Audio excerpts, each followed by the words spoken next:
இதை வந்து நியூசிலாண்டோட wild life capital அப்படின்னு சொல்கிறாங்க. ஒரு பில்டிங்கை அதிகமாக ஃபோட்டோ எடுக்கிறதுனா இந்த ரயில்வே ஸ்டேஷன் தான். உலகத்தில் இருந்து நிறைய இடங்களில் இந்தியன் ஸ்டூடெண்ட்ஸ் கூட வந்து படிக்கிறாங்க இங்கே. தமிழ் பெல் கேள்விப்பட்டிருப்பீங்க. நம்ம ஊர் மசாலா சாய் ப்ரிப்பேர் பண்ணிருக்காரு பாருங்க. What is you doing? Oh, green cages. என்னங்க இந்த பழமே வித்தியாசமாக இருக்குது. ட்ரெயின் வந்ததுங்க உங்களுக்கு காட்டலான்னு சொல்லிட்டு பார்த்தீங்களா? இந்த பஸ் விட்டா 2 மணி நேரத்துக்கு பஸ் இல்லைங்க. ஒட்டாகோ பெனின்சுலாக்குள்ள என்ட்ராக போகிறோம். அங்கே பாருங்கள், கடலை ஒட்டி பயணம் பண்ண போகிறோம். செம்மையாக இருக்கு. ஐயோ,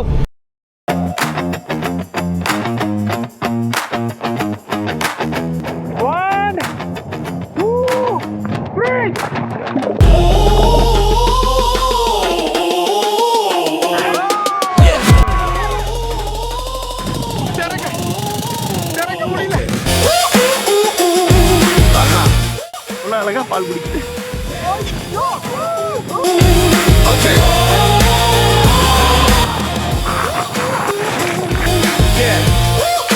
இந்த அட்டகாசமான அட்லீட் ஓவல் ஸ்டேடியத்தை world's most beautiful beach.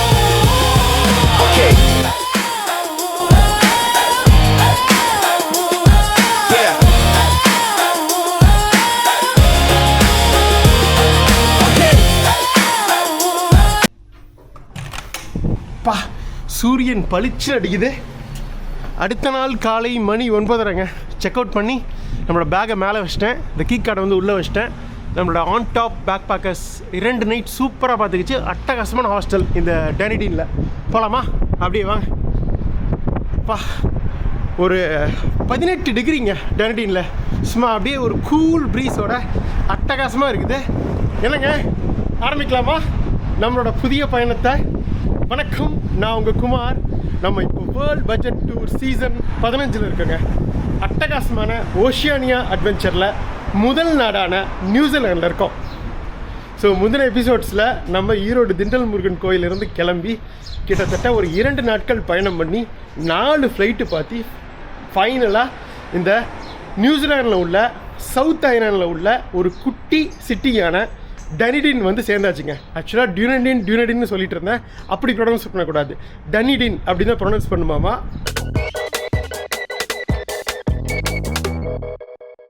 So ஃபைனலாக அந்த ஏர்போர்ட்லேருந்து இங்கே லிஃப்ட்டு கேட்டு, அதுவும் ஒரு முக்கியமாக நம்மளோட கேரளா நண்பர் ஒருத்தர் லிஃப்ட் கொடுத்து வந்து இங்கே கொண்டு வந்து நம்மளை விட்டு அதை பார்த்தீங்க.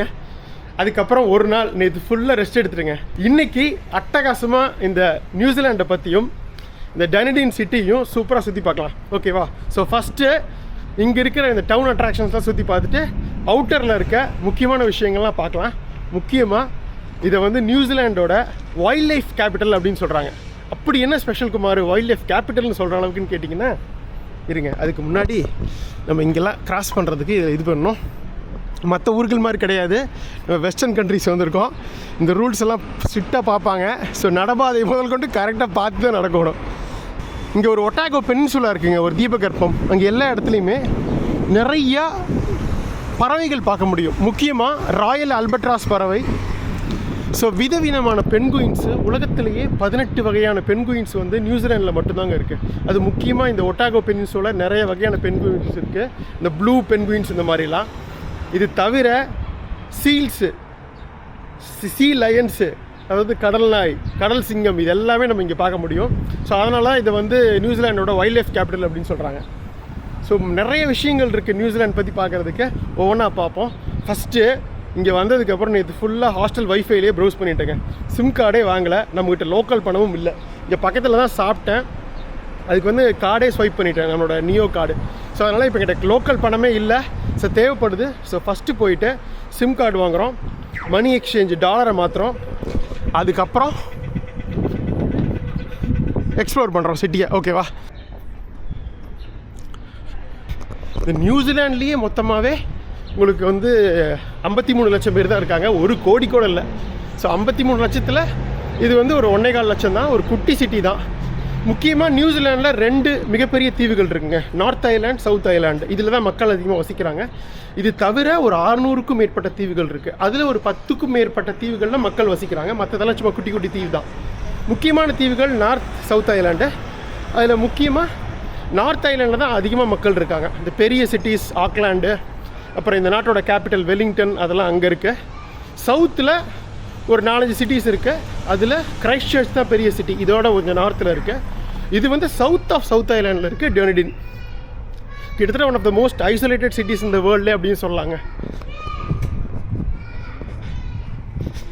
ஸோ ரொம்ப ஒரு குட்டி சிட்டி தான்.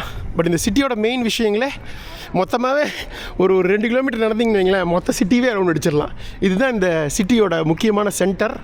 ஸோ ஃபஸ்ட்டு நம்ம போயிட்டு பாருங்கள், ஃபுல்லாக இந்த ஏரியா ஃபுல்லாக மால்ஸு, ஷாப்பிங் சென்டர்ஸு, சாப்பாட்டு கடை, மெக்டொனால்ட்ஸு எல்லாமே இருக்குது. முக்கியமாக நமக்கு தேவையான பாருங்கள் சிம் கார்டு இருக்குது, ஸ்பார்க். நியூசிலாண்டை பொறுத்த வரைக்கும் 2 மெயின் ஆப்ரேட்டர்ஸுங்க. ஒன் அப்படின்னு ஒன்று, இன்னொன்று வந்து ஸ்பார்க் அப்படின்னு, இன்னொன்று வந்து ஸ்கின்னி. அந்த ஸ்கின்னிங்கிற ஆப்ரேட்டர் வந்து எங்களோட நெட்வொர்க்கை தான் யூஸ் பண்ணிக்கிறாங்க, ஸ்பார்க்கை. ஸோ இந்த 3 தான் மெயினு. ஸோ ஃபஸ்ட்டு போய் சிம் கார்டு வாங்குகிறோம். ஓகேவா? நீங்கள் கேட்கலாம், ஏன் குமார் சைனாவில் எடுத்த மாதிரி ஜப்பானில் எடுத்த மாதிரி ஏன் இசிம் எடுக்கலான்னு. இசிம் செக் பண்ணுங்க, பயங்கர காஸ்ட்லி. ஸோ ரெகுலர் சிம் எடுக்கிறது தான் வந்து சீப்பு. அதுவும் இல்லாமல் இசிம் எடுத்தால் ஃபோன் நம்பர் வராது, நம்ம கால் பண்ண முடியாது, இன்டர்நெட் மட்டும்தான். பட் இங்கே நமக்கு வந்து நிறைய இடங்களில் நமக்கு வந்து கால் பண்ணுறதுக்கான தேவைகள் இருக்குது. அதனால் ரெகுலர் சிம் இருந்தால் பெட்டர்னு யோசித்தேன். ஸோ அதனால தான் சிம் கார்டுக்கே வந்துட்டேன். ஸோ போய் சிம் கார்டை வாங்குகிறோம், பணத்தை மாற்றுறோம், அப்புறம் எக்ஸ்போர்ட் பண்ணுறோம். ஓகேவா? போகலாம் வாங்க. வாங்க. Sorry, unsuccessful. இங்கே இருக்குது சிம் கார்டு, பட் ரொம்ப எக்ஸ்பென்சிவாக இருக்குங்க. அதாவது $50 10 ஜிபி தான் கொடுக்குறாங்க. $50 கிட்டத்தட்ட ஒரு 2,200 10 ஜிபி டேட்டா தான். ஸோ பயங்கர எக்ஸ்பென்சிவ். ஸ்கின்னின்னு இவங்களோட இன்னொரு கம்பெனி இருக்குது. பட் என்னென்னா இங்கே சிம் கார்டு தான் இருக்காமல் ஆக்டிவேட் பண்ண முடியாது. அது நீங்கள் ஆன்லைனில் தான் பண்ணிக்கணும் அப்படிங்கிறாங்க. ஆன்லைனில் நான் ஆல்ரெடி ஒருக்கா ட்ரை பண்ணேன் இன்றைக்கி காலையிலேயே நம்மளோட ஒய்ஃபைலேருந்து. பட் எது பிரச்சனையாவது உள்ளே போய் பேமெண்ட் எடுத்துக்க மாட்டேங்குது. அதனால தான் இங்கே வந்து வாங்கலான்னு. பட் இங்கேயுமே எடுக்கல. சரி, ஓகே, நம்ம அது பார்த்துக்கலாம். ஸோ செகண்டு இது பரவாயில்ல விடுங்க, என்ன பண்ணலான்னு பார்ப்போம். அடுத்தது பணம் மாற்றுறது, அதுவுமே இங்கே பக்கத்தில் தான் இருக்குது. ஸ்கின்னிக்கு வந்து இங்கே எதுவும் ஆஃபீஸ் இல்லையாமா. ஸோ ஒன் நியூசிலாண்டுன்னு இருக்குது, இதுவுமே நல்லா பெரிய கம்பெனி தான். பட் என்னென்னா இது ரெண்டுமே எக்ஸ்பென்சிவ். இந்த ஸ்பார்க்கும் ஒன்றும். ஸ்கின்னி தான் சீப்பு. சரி, பார்க்கலாம் என்ன பண்ணலான்னு சொல்லிட்டு. இங்கே வந்து ஒரு மணி எக்ஸ்சேஞ்சும் இருக்குதுங்க. நம்பர் 1 மணி எக்ஸ்சேஞ்சுன்னு சொல்லிட்டு உள்ளே இருக்குதுன்னு நினைக்கிறேன். உள்ளே போய் ஒரு $100 மட்டும் மாற்றிப்போம். மோஸ்ட் ஆஃப் த இடத்துல வந்து கார்டு அக்செப்டடுங்க. நம்மளோட இந்தியன் கார்டு, நீங்கள் இன்டர்நேஷ்னல் இது வந்து ட்ரான்சாக்ஷன் வந்து எனேபிள் பண்ணிட்டு வந்துருந்தீங்கன்னா ஸ்வைப் பண்ணிக்கலாம். நம்மக்கிட்ட இருக்க நியோ கார்டில் உங்களுக்கு 0 அதனால் என்ன அமௌண்ட் ஆன்லைனோ அது மட்டும்தான் போகும். ஜப்பான், சைனாலெலாம் ரொம்ப ஈஸியாக முடிஞ்சு போச்சு. ஆன்லைனில் ஈஸியுமே போட்டேன், சீப்பும் கூட பயங்கரமாக. அதுவும் இல்லாமல் இஷ்டத்துக்கு டேட்டா வாரி வழங்கினாங்க. இங்கெல்லாம் அப்படி கிடையாது. ஆஸ்திரேலியா, நியூசிலாண்டில் எல்லாமே எக்ஸ்பென்சிவ். சரி, நான் உள்ளே போயிட்டு கண்டுபிடிச்சிட்டு பணத்தை மாற்றிட்டு உங்களுக்கு காட்டுறேன், இருங்க. ஸோ இதுதான் வந்து இந்த டனடினில் இருக்கிற ஒரே மெயின் மால்ங்க. ஸோ இந்த மால் பேர் மெரிடியன் மாலு. ஆக்சுவலாக கீழே இருக்க நாங்கள் ஒருத்தர்கிட்ட கேட்டேன், கிரவுண்ட் ஃப்ளோர் போங்க, நாங்கள் இங்கே இருக்கு பாருங்கள், நம்பர் 1 கரன்சி. இந்த பக்கம் இருக்குது பாருங்கள், ஒரு Indian restaurant, Shamiana cuisines of India. நிறைய இந்தியர்கள் இருக்காங்க, ஸ்டூடெண்ட்ஸ் படிக்கிறாங்க இந்தியாவிலேருந்து வந்து. இங்கே ஒரு பெரிய யூனிவர்சிட்டி இருக்குது, அதை பற்றி பேசுவோம். ஃபஸ்ட் நான் வந்து மாற்றிடுறேன் கரன்சி. ஓகேங்க, வாங்கி விட்டோம் கரன்சி. அங்கே எக்ஸ்சேஞ்சில் வாங்கியாச்சு. இதாங்க கரன்சி, நியூசிலாண்ட் கரன்சி. மொத்தம் வந்து இது வந்து $10. இதோட வேல்யூ பார்த்தீங்கன்னா இங்கே பாருங்கள், ராணி விக்டோரியா இருக்குது. விக்டோரியா தான் அவங்க பின்னாடி பாருங்கள், கிவி பேர்ட் இருக்குது பாருங்கள். ஸோ உங்களுக்கு ப்ராப்பராக உட்காந்து காட்டிடுறேன். மொத்தம் $100 வந்து 153 நியூசிலாண்டு டாலருங்க. ஆக்சுவலாக 160 வருது ஆன்லைனில். பட் என்னென்னா இவங்களுக்கு $7 கமிஷன் ஆகிட்டுருக்கு. 153 தான் கொடுத்தாங்க. ஒரு 3 காயின்ஸும் 150க்கு வந்து நோட்டும் கொடுத்துட்டாங்க. ஸோ நம்மளோட இந்தியன் கரன்சி கன்வர்ஷன் பார்த்தீங்கன்னா $1 New Zealand dollar is equal to 55 Indian ருபீஸுங்க. ஸோ இதோட value $10 note, New Zealand dollar note. இதோட வேல்யூ வந்து ₹550. ஸோ முக்கியமாக பாருங்களேன், இவங்க நாட்டோட தேசிய பறவை கிவி பறவையோட இது இருக்குது பாருங்களேன். இது வந்து $20 நோட்டு. ஸோ மொத்தமாக வந்து 150 இதுக்கு வந்து மாற்றியாச்சு. இது தவிர கொஞ்சம் காயின்ஸும் கொடுத்துருக்காங்க. இது $2 கரன்சி, $110. இது வந்து 50 சென்ட்டுங்க, $27. இவ்வளோ தான் மொத்தமே வந்து இந்த நாட்டோட கரன்சி. இன்னொன்று வெறும் $100 மட்டும்தான் மாற்றிருக்கேன். ஏன்னா ஏகப்பட்ட பணம் கமிஷன்லேயே போகுது.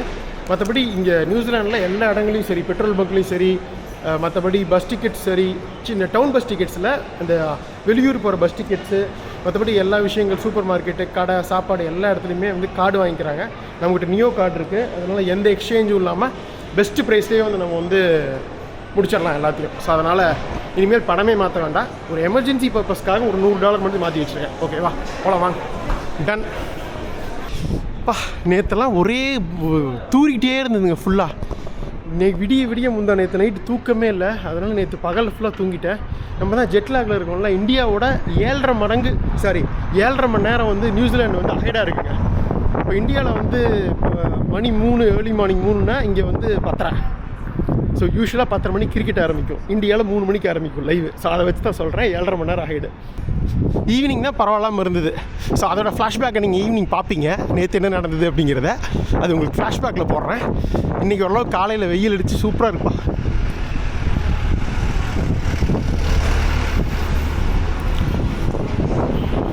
இந்த டவுனே பார்த்தீங்கன்னா ஒரு கிட்டத்தட்ட ஒரு இந்த ஸ்காட்லாண்டில் இருக்கிற கட்டடங்கள் மாதிரியே இருக்கும், கட்டட அமைப்பு மாதிரியே இருக்கும். இது வந்து ஸ்காட்டிஷ் ஆர்கிடெக்சர் வந்து இங்கே ஃபேமஸுங்க. அந்த பக்கம் ஒரு சர்ச் இருக்குது, பார்த்தாலே சூப்பராக இருக்குது. உங்களுக்கு தெரியும், ஆஸ்திரேலியா நியூசிலாண்டு எல்லாமே வந்து பிரிட்டிஷால் வந்து காலனியாக்கப்பட்ட நாடுகள். முக்கியமாக இதெல்லாம் லேட்டாக காலனி ஆச்சு. முக்கியமாக நியூசிலாண்டு இருக்குது பார்த்தீங்களா, உங்களுக்கு சொல்ல மறந்துட்டேன். நியூசிலாண்டு தான் வந்து கடைசியாக மக்கள் வந்து பெரிய லெவலில் குடிபுகுந்த நாடுங்க. இந்த குட்டி குட்டி தீவுகளில் இடம்பெயர்ந்த அதுக்கப்புறமா நடந்தது. ஆனால் கிட்டத்தட்ட 13ஆம் நூற்றாண்டு 1250 to 1300 இந்த 13ஆம் நூற்றாண்டில் தான் வந்து முதல் முறையாக நியூசிலாண்டுக்கு வந்து பெருவாரியான மக்கள் வந்து குடிபெயர்றாங்க. அவங்க தான் வந்து இந்த பாலினீஷியன் மவோரி மக்களுங்க. ஸோ அவங்க வந்து இந்த முக்கியமாக இந்த சமோவன் தீவு, ஃப்ரெஞ்சு பாலினீஷியன் தீவுலாம் இருந்தாங்க. அந்த பாலினீஷியா ட்ரையாங்கிள்னு சொல்லுவாங்க. அவங்கெல்லாம் கிட்டத்தட்ட ஒரு 3000 வருஷத்துக்கு முன்னாடியே அந்த தாய்வான்லேருந்து அப்படியே இந்த அவுட்ரிக்கர் போட்ஸில் கெனூஸ்ன்னு சொல்லுவாங்களே, இங்கே துடுப்பு படகுகள், அதில் வந்து பல நூற்றாண்டுகளாக பயணித்து அப்படியே இந்த மலனீஷியா வழியாக இந்த ஃபிஜி, அந்த சமோவா, சாலமன் தீவுகள் இது வழியாக சமோவாலாம் வந்து அங்கே செட்டில் ஆனாங்க. அதுக்கப்புறம் கிட்டத்தட்ட ஒரு 800 ADயில் வந்து அப்படியே இந்த துடுப்படகுகளில் பயணம் பண்ணி பசிபிக் பெருங்கடலில் உள்ள நார்த்தில் அந்த ஹவாய் தீவுகள் அங்கே போய் செட்டில் ஆனாங்க. இப்போ அமெரிக்கா கையில் இருக்குது. அப்படியே சிலியை சேர்ந்த ஈஸ்டர்ன் ஐலாண்ட்ஸ்க்கு செட்டில் ஆனாங்க.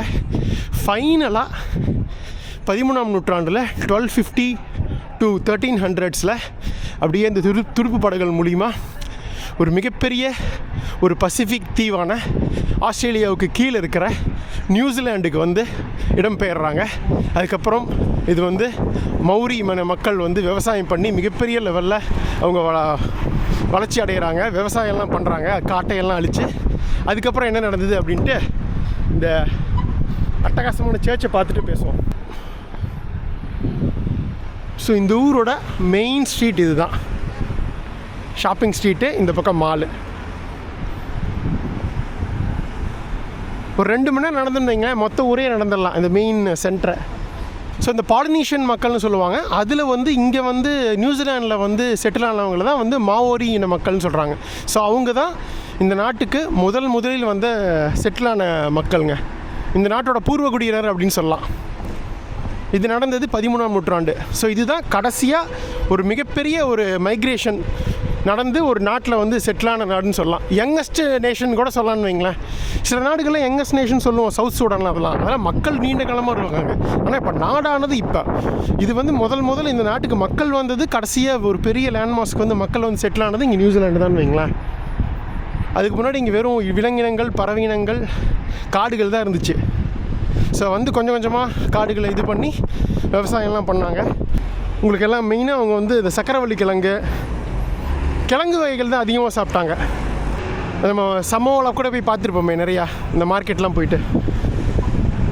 ஸோ அதுக்கப்புறம் வந்து முதல்ல ஒரு யூரோப்பியன் வெளிநாட்டவர் வந்து நியூசிலாண்டை பார்த்தது வந்து 17ஆம் நூற்றாண்டுலங்க, 1642 அபெல் டாஸ்மான் அப்படிங்கிற ஒரு டச்சுக்காரர், அதாவது நெதர்லாண்ட்ஸை சேர்ந்த ஒரு எக்ஸ்ப்ளோரர். அந்த டைமில் தான் உங்களுக்கு தெரியுமே, இந்த ஸ்பானிஷு, போர்ச்சுகீஸு, டச்சு இவங்க எல்லாமே உலகம் ஃபுல்லாக வந்து கப்பல்களில் போய் வந்து பல்வேறு நாடுகளை கைப்பற்றி காலனி ஆக்கினாங்க. ஸோ அந்த டைமில் அவர் தான் ஃபஸ்ட்டு வந்து நியூசிலாண்டை பார்க்குறாரு. கப்பலில் வந்து எக்ஸ்ப்ளோர் பண்ணிகிட்டு இருக்கும்போது இந்த ஏரியாவை, பசிபிக் பெருங்கடலை. ஆனால் அவர் வந்து கால் வைக்கல நிலத்தில். வந்து பார்க்குறாரு. முக்கியமாக அவர் பார்த்து என்ன பார்த்தீங்கன்னா, இந்த சவுத் ஐலாண்ட் இருக்குல்ல, சவுத் ஐலாண்டில் நார்த் ஆஃப் சவுத் ஐலாண்டுன்னு ஒரு இடம். அது நார்த் ஐலாண்டும் சவுத் ஐலாண்டும் இடையில ஒரு சின்ன கேப் இருக்குது, ஒரு 30 கிலோமீட்டரு. அதுக்கு இடையில அந்த டாப்பில் வந்து பார்க்குறாரு நார்த் ஆஃப் சவுத் ஐலாண்டில். அந்த இடத்துல இப்போ வந்து அபல் டாஸ்மான் நேஷனல் பார்க்னே பேர் மாற்றிட்டாங்க. நம்ம அது போக போகிறோம், அது பின்னாடி வரப்போகுது, பார்க்க தான் போகிறீங்க. அவர் பார்த்துட்டு போயிடுறாரா. அதுக்கப்புறம் இன்னும் 2 பேர் வராங்க டச்சியிலேருந்து. ஸோ அவங்க தான் முதல் முறையாக இதுக்கு வந்து பேர் வைக்கிறாங்க. இப்போ நீங்கள் பார்த்தீங்களே, மவோரி வந்ததுக்கப்புறம் அந்த டைமில் அந்த 13ஆம் நூற்றாண்டுலேருந்து 17ஆம் நூற்றாண்டு வரைக்கும் இந்த அரோட்டோரியா, அது எனக்கு ப்ரொனவுன்ஸ் பண்ண தெரில, அந்த பேரில் தான் இருந்தது நியூசிலாந்துன்னு பேர் வரல. அந்த ஒன்ஸ் அந்த டச்சுக்காரர்கள் 17ஆம் நூற்றாண்டில் வந்ததுக்கப்புறம் தான் இதுக்கு பேர் நியூ ஜிலாண்ட் அப்படின்னு வச்சாங்க. அது என்ன காரணம்னா, ஜிலாண்ட் அப்படின்னு ஹோலாண்டில் ஒரு ப்ராவின்ஸ் இருந்தது, அதாவது நெதர்லாண்ட்ஸில் ஒரு ப்ராவின்ஸ் இருந்தது. ஹோலாண்டு தான் முதல் பேர் இருந்தது, அதுக்கப்புறம் தான் நெதர்லாண்ட்ஸ்னு மாற்றினாங்க. உங்களுக்கு தெரியும், டச்சுக்காரர்கள் இருந்தது. ஸோ அதுக்கப்புறம் தான் வந்து அதன் நினைவாக அவங்க ஊர் பேர்லேயே வந்து இங்கே நியூசிலாண்டு புதுசாக கண்டுபிடிச்சிட்டாங்களாமா ஒரு ஜிலாண்டை, அதனால் நியூ ஜிலாண்ட் அப்படின்னு வச்சாங்க. அதுக்கப்புறம் பிரிட்டிஷ் வந்து இது காலனி அமைச்சதுக்கப்புறம் தான் இதுக்கு பேர் நியூசிலாண்டுன்னு பேர் வந்ததுங்க இங்கிலீஷில். ஓகேவா? ஸோ இது நடந்தது 17th செஞ்சுரியில். யார் அந்த டச்சுக்காரர் வந்தது? அபல் டாஸ்மான். அதுக்கப்புறம் இங்கிலீஷ்மேன் வராரு எப்போ? 18th செஞ்சுரியில், 1760ஸ்லன்னு நினைக்கிறேன். கேப்டன் குக், ஜேம்ஸ் குக், உங்களுக்கு தெரியும், குக் பேரில் ஒரு தீவுகளே இருக்குது, அது நம்ம போக போகிறோம் இந்த சீசனில். ஸோ அந்த கேப்டன் குக் வந்து வராரு. அவர் வந்து கப்பலில் வந்து முதலாக நியூசிலாண்டில் கால் வச்ச ஒரு ஐரோப்பியன் வந்து கேப்டன் குக்கு தான். அவர் ஒரு எக்ஸ்ப்ளோரர். அவர் வந்து கால் வைக்கிறாரு, வந்து ஃபுல்லாக வந்து நியூசிலாண்டை சுற்றியும் வந்து கப்பல்லையே பயணம் பண்ணுறாருங்க. பயணம் பண்ணி இந்த மொத்த நியூசிலாந்து நாட்டையும் வந்து மேப் பண்ணுறாரு. அதாவது அந்த படமொழி வரைஞ்சி அதை கரெக்டாக எப்படி இருக்குது இந்த நாடு அப்படிங்கிறத வந்து பண்ணுறாரு. அப்புறம் காலும் வைக்கிறாரு நியூசிலாண்டுக்குள்ளே. ஸோ இதுதான் முதல் யூரோப்பியன் நியூசிலாண்டில் கால் வச்சது ஜேம்ஸ் குக். அதுக்கப்புறம் என்ன நடக்குதுன்னா, அவர் மூலியமாக இந்த வெஸ்டர்ன் கண்ட்ரீஸில் இப்படி ஒரு நாடு, சதர்ன் கான்டினென்ட்டில் ஒரு சூப்பரான ஒரு நாடு இருக்குது அப்படின்னு தெரிய வருது. இங்கே மாவோரி இன மக்கள்லாம் இருக்காங்கன்னு தெரிய வருது. அதுக்கப்புறம் கொஞ்சம் கொஞ்சமாக இந்த இங்கிலீஷ் யூரோப்பியன் இந்த வேலர்ஸ்லாம் இருப்பாங்க இல்லைங்க, இந்த திமிங்கலம் பிடிக்கிறவங்களாம் அந்த காலத்தில் பயங்கரம் பண்ணிகிட்டு இருந்தாங்க, திமிங்களை பிடிச்சி இது பண்ணுறதெல்லாம். ஸோ அந்த திமிங்களை பிடிக்கிறவங்க, வேலர்ஸ், சீல் பிடிக்கிறவங்க, இந்த மாதிரி ஆட்கள்லாம், அப்புறம் ட்ரேட் பண்ணுறவங்க, அவங்க எல்லாம் அப்படியே கொஞ்சம் கொஞ்சமாக வர ஆரம்பிக்கிறாங்க நியூசிலாண்டுக்கு. இங்கே நியூசிலாண்டில் பார்த்தீங்கன்னா மோஸ்ட்லி எல்லாம் வந்து ரோமன் கேத்தலிக்ஸ் தான் ஃபாலோ பண்ணுறாங்க.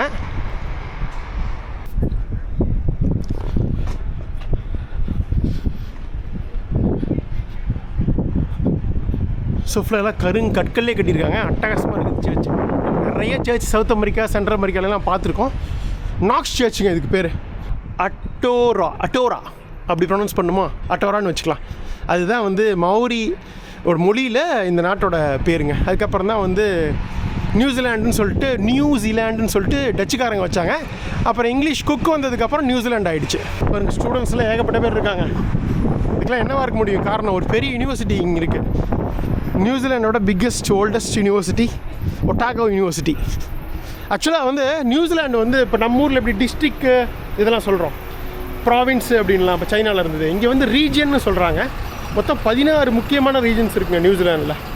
மெயினாக 2 island, north island, south island. ரீஜன்ஸுன்னு பார்த்தீங்கன்னா 16. அதில் 9 ரீஜன் வந்து நார்த்தில் இருக்குது, 7 ரீஜன் சவுத்தில் இருக்குது. அதில் ஒரு முக்கியமான ரீஜன் தான் சவுத் ஈஸ்டில் இருக்கிற இந்த ஒட்டாகோ ரீஜன். அந்த ஒட்டாகோ ரீஜனோட மெயின் கேபிட்டல் டவுன் தான் இப்போ நம்ம இருக்க டனிடின். ஓகேவா? வெறும் 1.5 லட்சம் பேர் தான், அந்த 1.25 லட்சம் பேர் தான் இருக்காங்க இந்த ஊர்லேயே. நல்லா இருக்குல்ல? ஸோ கேப்டன் குக் வராரு, மேப் பண்ணுறாரு. இப்படி ஒரு அட்டகாசமான தீவு பசிபிக் பெருங்கடலில் இருக்குதுன்னு செய்தி பரவுது வெஸ்டர்ன் வேர்ல்டில். ஆஹா, இதுதான் 45 டிகிரியில் சூப்பராக இருக்குது. அப்படியே அதுக்கப்புறம் ஏகப்பட்ட பேர் இந்த வேலர்ஸ், இது பிடிக்கிறவங்க, ட்ரேட் பண்ணுறவங்களாம் வராங்க. அப்படியே கொஞ்சம் கொஞ்சமாக இந்த இங்கே இருக்கிறாங்கல்ல மாவோரி மக்கள், அவங்க வந்து விவசாயம் பண்ணி வாழ்ந்துட்டுருக்காங்க. அவங்களுக்குன்னு தனி கலாச்சாரம், தனி உடை, தனி உணவு எல்லாமே இருந்துகிட்ருக்கு. இயற்கையை வந்து இது பண்ணி கும்பிட்றாங்க, இயற்கை உணவுகளை சாப்பிட்றாங்க, மீன் பிடிச்சி இந்த மாதிரி நடந்துகிட்ருக்கு. ஸோ அதுக்கப்புறம் இங்கே வர்ற அந்த ட்ரேடர்ஸ், இங்கிலீஷ் ட்ரேடர்ஸு, வேலர்ஸ்லாம் இருக்காங்கல்ல, அவங்களுக்கெல்லாம் உணவு தேவைப்படுது. ஸோ அவங்க வந்து என்னென்னா, இவங்ககிட்ட அவங்களோட இந்த ஆயுதங்கள்லாம் கொடுத்துட்டு மவோரி இன மக்கள்கிட்ட இருந்து உணவுகளை வாங்குறாங்க. பண்ட பரிமாற்ற முறை மாதிரி நடக்குது. ஸோ அதுக்கப்புறம் என்ன ஆகுது அப்படின்னா, இந்த நாட்டை வந்து காலனி ஆக்கணும்னு நினச்ச பிரிட்டிஷு இங்கே இருக்கிற அந்த சீஃப்ஸ் இருப்பாங்கள்ல, மவோரி சீஃப்ஸ், உங்களுக்கு தெரியும் இந்த பூர்வகுடி மக்கள்லாம் இந்த பசிபிக் பெருங்கடல் உள்ள தீவுகளில் ஃபுல்லாக எல்லாமே வந்து கூட்டம் கூட்டமாக வசிப்பாங்க. அவங்களுக்கு ஒரு தலைவர் இருப்பார், சீஃப்னு சொல்லுவாங்க. இதெல்லாம் நம்ம பார்த்துருப்போம் நிறைய பசிபிக் தீவுகளில். அந்த மாதிரி சீஃப்டெல்லாம் வந்து பேசுகிறாங்க. பேசி ஃபைனலாக 1840 ட்ரீட்டி ஆஃப் வைட்டங்கா அப்படின்னு நினைக்கிறேன், பேர் கரெக்டாக வைட்டங்கான்னு நினைக்கிறேன். வைட்டங்காறது நார்த் ஐலாண்டில் அப்போ இருக்குல்லைங்க பெரிய ஒரு நகரம் ஆக்லாண்ட் பக்கத்தில் இருக்க அந்த ஊர் வைட்டங்கான்னு சொல்லிட்டு, அந்த இடத்துல தான் வந்து ட்ரீட்டி சைன் ஆகுதுங்க. அதாவது இந்த நாட்டை வந்து நாங்கள் வந்து பிரிட்டிஷ் காலனி ஆக்குறோம், நாங்கள் சம்மதிக்கிறோம், எங்கள் நிலங்களையெல்லாம் வந்து பிரிட்டிஷுக்கு கொடுக்குறோம் அப்படின்னு சொல்லிட்டு மாவோரி சீஃப்ஸ்லாம் சைன் பண்ணுறாங்க 1840. இது நடக்கிறது 6th February 1840 ட்ரீட்டி ஆஃப் வைட்டங்கா சொல்கிறது ஒரு ஒப்பந்த படிவம் கையெழுத்தாகுது.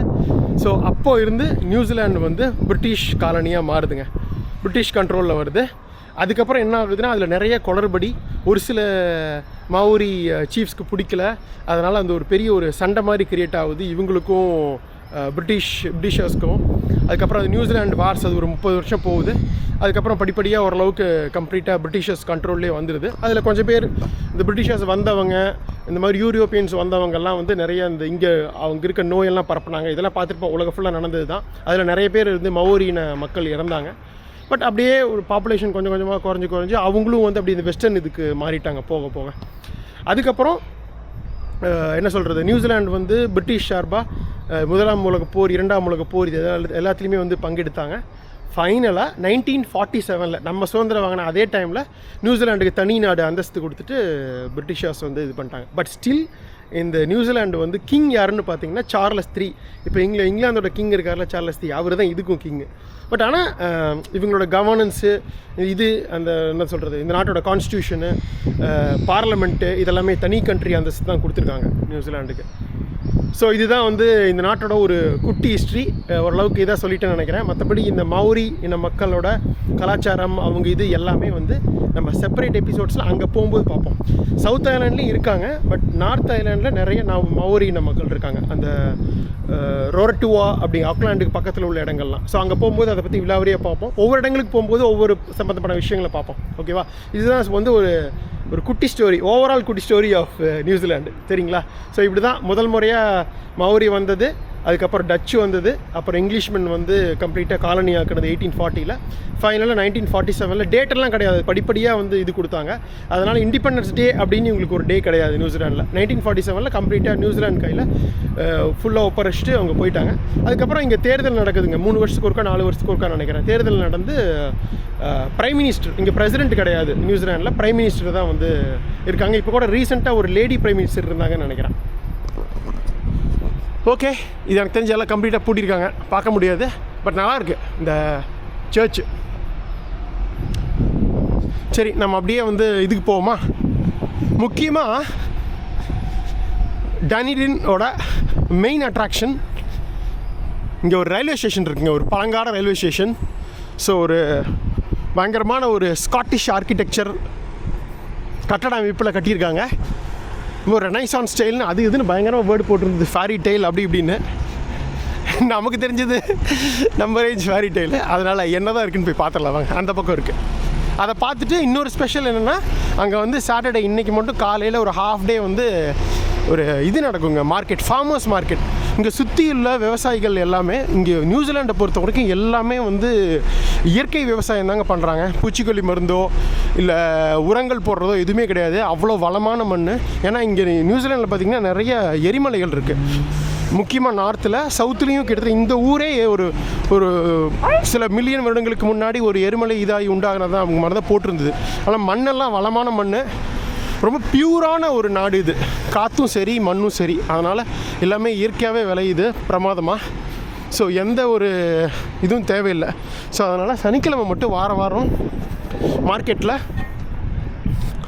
அவங்களே விளைவிச்ச பொருட்கள்லாம் விவசாயிகள் கொண்டு வந்து விற்பாங்க. ஸோ அந்த ஸ்டேஷன், மார்க்கெட்டு அதெல்லாம் கவர் பண்ணிவிட்டு அப்படியே அடுத்த இடத்துக்கு போகலாம்.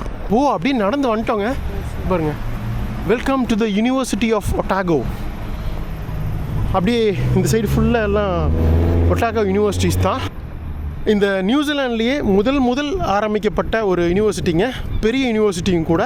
சொன்னால் நம்ப மாட்டிங்க, 1870 19ஆம் நூற்றாண்டுலேயே ஆரம்பிச்சிட்டாங்க. கிட்டத்தட்ட எவ்வளோ அதில் ஒரு 30, 100, 130, 155 வருஷம் பழமையான ஒரு யூனிவர்சிட்டிங்க. ஒட்டுமொத்த நியூசிலாண்ட்லேருந்து ஏன் உலகத்துலேருந்து நிறைய இடங்களில் இந்தியன் ஸ்டூடெண்ட்ஸ் கூட வந்து படிக்கிறாங்க. இங்கே எல்லாமே இருக்க மாட்டிருக்கு, இன்ஜினியரிங்லேருந்து, ஆர்ட்ஸ்லேருந்து, ஆர்கிடெக்சர்லேருந்து எல்லாமே.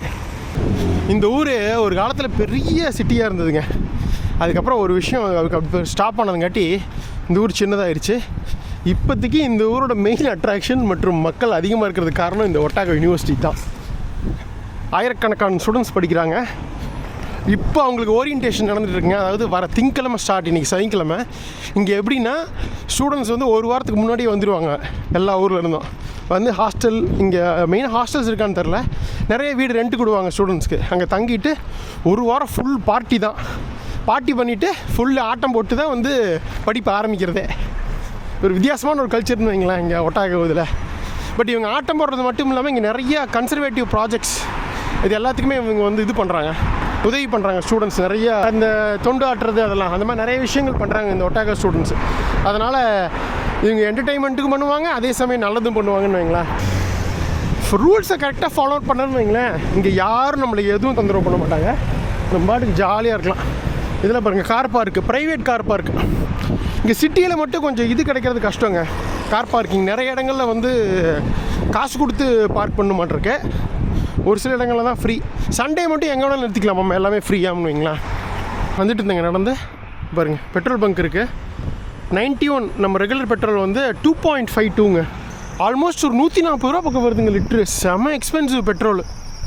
இங்கே ஜென்ரலாகவே இல்லை எக்ஸ்பென்சிவ். நம்ம வந்து நியூசிலாண்டோட ஈஸ்ட் கோஸ்ட்டில் இருக்கோங்க. சவுத் ஐலாண்டில் ஈஸ்ட் கோஸ்ட் டியூனரிங்கில் இருக்கோம். இப்போ பாருங்கள் சன்ரைஸ் அங்கே தான் இப்போ வந்து இதாகிட்டுருக்கு. நார்தன் ஹெமிஸ்பியருக்கு கம்ப்ளீட்டாக வேறன்னு வைங்களேன். இப்போ நம்மள ஈக்குவேட்டாருக்கு மேலே இருக்கோம். இப்போ நமக்கு வின்டரும் போது இங்கே சம்மர், இவங்களுக்கு வந்து வின்டர் வந்து ஜூன், ஜூலை, ஆகஸ்ட்டு அந்த மாதிரி. ஸோ இவங்களுக்கு வின்டருக்கும் போது நமக்கு சம்மர். அப்படியே உங்களுக்கு நார்தன் இதுக்கும் சதர்ன் இதுக்கும் மாறி வரும்னு வைங்களேன் கிளைமேட்டை.